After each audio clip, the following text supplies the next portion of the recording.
The number of products that would help customers grow their savings.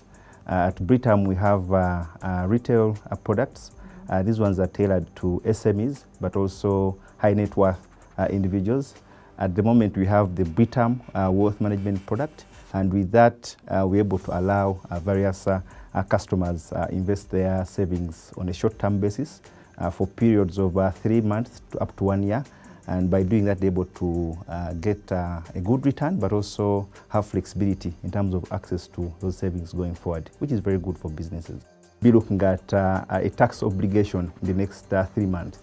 But then you have this money seated idle on a bank account.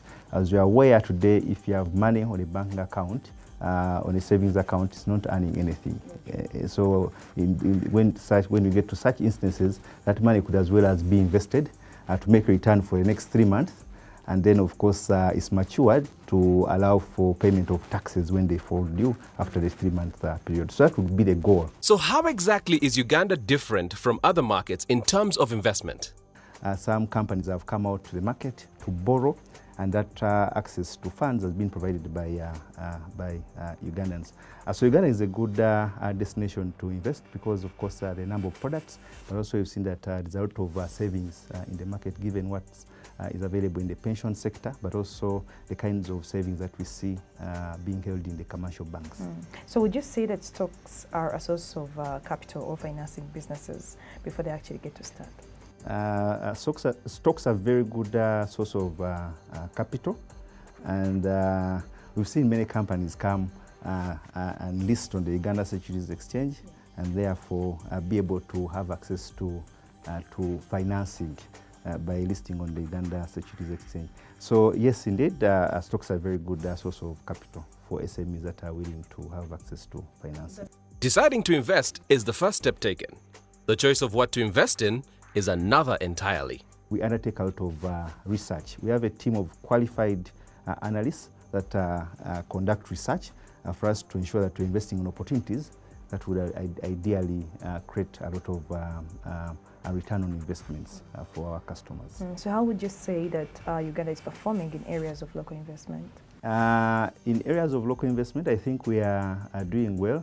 I mean, if you look at agriculture, we seem to have an edge in agriculture. We have 50% of the arable land in East Africa in Uganda. Our land is very fertile, but also we have a very good weather. Away from that, we've seen that according to the World Bank doing of business report, Uganda is also scoring highly in a number of areas. In terms of access to credit, we seem to be doing well. Finally, Mr. Kasolo describes to us the nature of the typical Ugandan investor.